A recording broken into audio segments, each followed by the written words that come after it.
The rumble of engines woke Tom Wilson before sunrise. It wasn't the usual sound of his old tractor or the distant hum of morning traffic. No, this was something else, something heavier. He threw on his flannel and jeans, his body still stiff from the previous day's work. As he stepped onto the porch, his heart slammed against his ribs. 5 massive cement trucks lined up along the edge of his tomato field. Workers in hard hats and orange vests were already setting up metal frames, preparing to pour concrete over the dark, fertile soil that his family had farmed for 3 generations. "Hey, stop that right now," Tom shouted, sprinting toward the intruders. His bare feet crunched against the gravel, but the sting was nothing compared to the sight of his rich, black soil being smothered under thick, gray cement. A woman in a tailored blazer, too crisp and clean for a construction site, turned at the sound of his voice. Her blonde hair was perfectly styled, her manicured fingers wrapped around a clipboard. "Patricia Winters." She smiled, the kind of smile that didn't reach her eyes. "Good morning, Mr. Wilson. It's a beautiful day, isn't it?" "What the hell are you doing on my land?" he demanded. Patricia didn't even blink. "Actually, this quarter-acre falls under Maplewood Estates' jurisdiction now. The HOA board approved the expansion last month. We needed additional parking for the new community pool." Tom's stomach twisted. "That's impossible. My family has owned this entire 10-acre farm since 1951. Patricia pulled a document from her clipboard, its edges neatly tucked into a plastic sleeve. "The county approved our request last month. This is all legal." Tom barely saw the signatures on the page before rage took over. "This is theft. I never agreed to this." Patricia's expression didn't waver. "You were notified. Several times, actually. But you don't answer your phone or check your email." Tom clenched his fists. He didn't have time for emails. He worked sunup to sundown, trying to keep his farm afloat against corporate megafarms swallowing family land like his. Bill Johnson, his neighbor of 30 years, jogged over, his face twisted in confusion. "Tom? What's going on?" Before Tom could answer, Patricia turned on her politician's smile. "Oh, Bill, I'm so glad you're here. This was all in the community newsletter. We discussed it at the last HOA meeting. You voted for it, remember?" Bill scratched his head. "I thought we were just adding some benches and flowers. I don't remember anything about paving over Tom's farm." A small crowd had gathered along the sidewalk, neighbors watching, whispering, but none stepping forward. "This is theft," Tom said again, his voice shaking. "I never signed anything." Patricia's smile finally disappeared. "Your little hobby farm is bringing down property values, Tom. The board voted. It's done." She turned to the workers. "Continue." Tom stood there, fists clenched, watching as the last of his tomato field disappeared beneath a layer of wet cement. That night, Tom couldn't sleep. His kitchen table was covered in maps, property deeds, and legal documents, papers yellowed with age, but still clear enough to prove one thing. That land was his. He snapped photos of everything with his phone and started searching online. There had to be something he could do.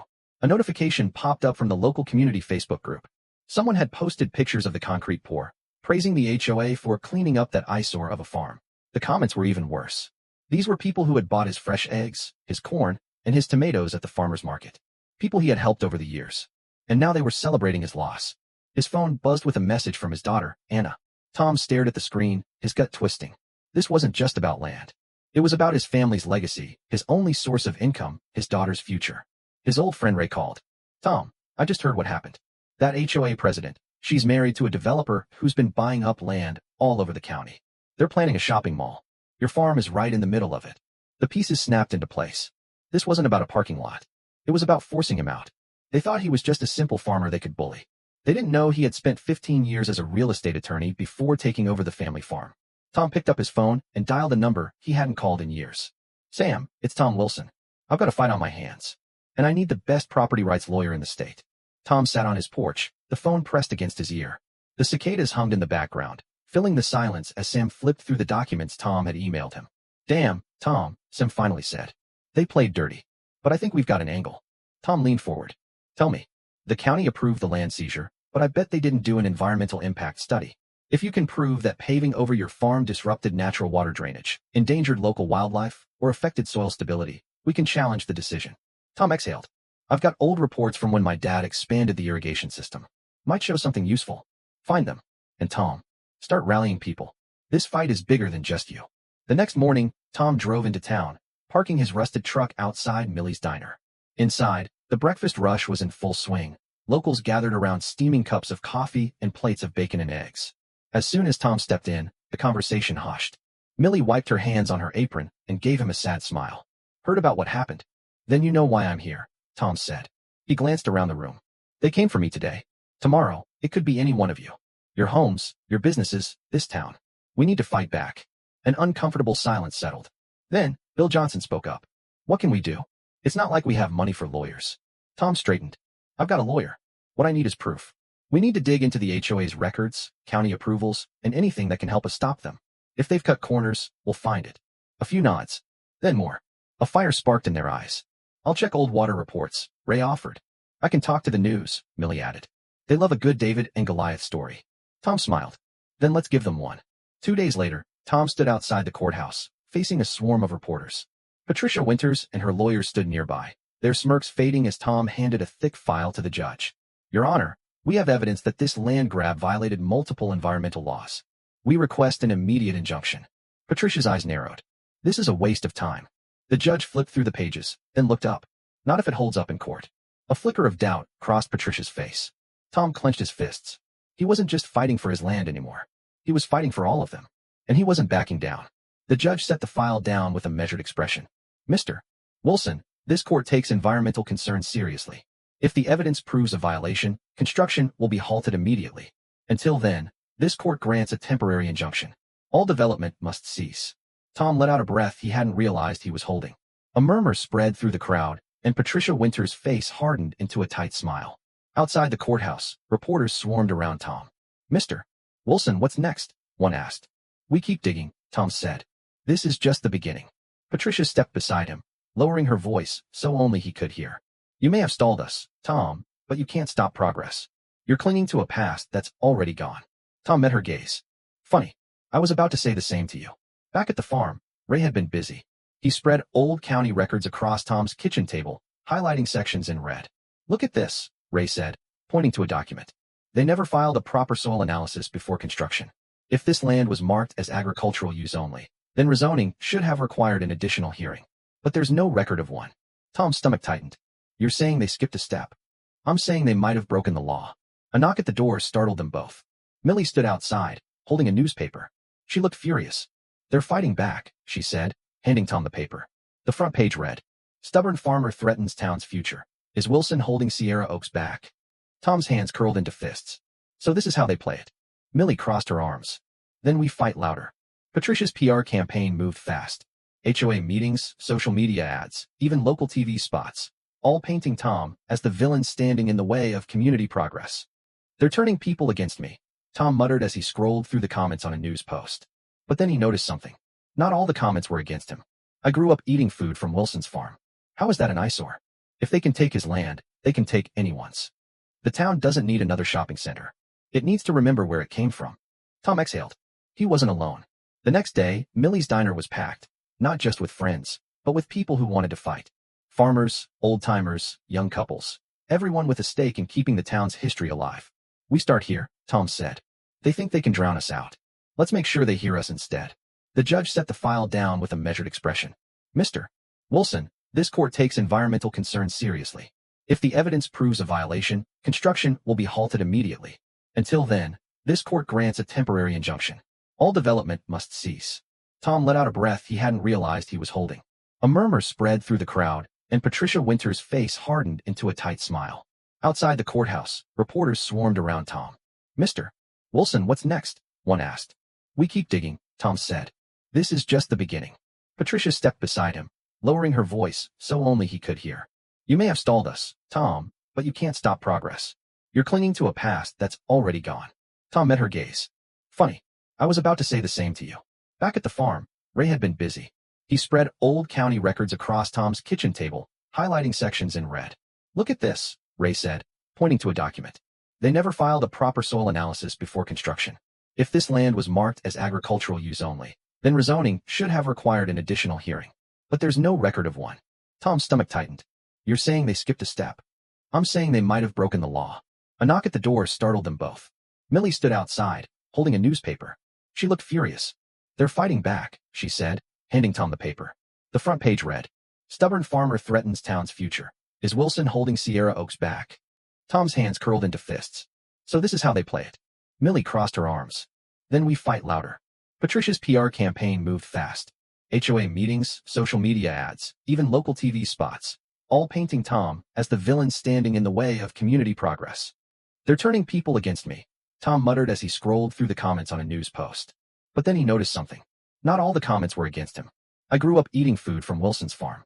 How is that an eyesore? If they can take his land, they can take anyone's. The town doesn't need another shopping center. It needs to remember where it came from. Tom exhaled. He wasn't alone. The next day, Millie's diner was packed, not just with friends, but with people who wanted to fight. Farmers, old-timers, young couples. Everyone with a stake in keeping the town's history alive. We start here, Tom said. They think they can drown us out. Let's make sure they hear us instead. Tom, Millie, and Ray spent the next few days organizing. Flyers were distributed, petitions were signed, and local businesses put up signs supporting the farm. A town hall meeting was scheduled, allowing Tom to argue his case before the council. But Patricia wasn't backing down either. They just sent out another press release, Millie said, reading off her phone. The HOA is committed to modernizing Sierra Oaks and ensuring a thriving, prosperous community. Tom scoffed. Prosperous for who? Them. Ray placed another document on the table. I found something else. The developer Patricia's working with, Klein Enterprises, they've been buying up property in the next town over. And guess what? Same story. Small farms, old homes, all being modernized. Tom's jaw tightened. This isn't just about my land. It's about control. The town hall was packed. Reporters lined the back wall, cameras ready to capture the debate between Tom and Patricia. Patricia took the stage first, her voice smooth and confident. Sierra Oaks is growing. We must embrace progress. This development will bring jobs, better infrastructure, and raise property values. Mr. Wilson's farm, while a nostalgic piece of the past, stands in the way of the future. Murmurs of agreement rippled through the audience. Then Tom stepped forward. You talk about progress, he said, his voice steady. But at what cost? My farm isn't just a business. It's a home. It's history. It's fresh food on your tables. A connection to something real. You let them pave over this land. And what's next? More strip malls. More asphalt. Until there's nothing left of the town we love. The room was silent. Then, someone clapped. Then another. Until the hall erupted in applause. Patricia's smile faltered. Tom turned to face her. This isn't just about me. It's about all of us. And we're not backing down. The town hall's thunderous applause sent a ripple of unease through Patricia Winters. She had spent months cultivating her influence, ensuring that the town saw Tom Wilson as an outdated relic, a stubborn man clinging to a dying past. But now, in the face of public support, she saw something she hadn't anticipated, resistance. After the meeting, Tom was surrounded by townspeople offering their support.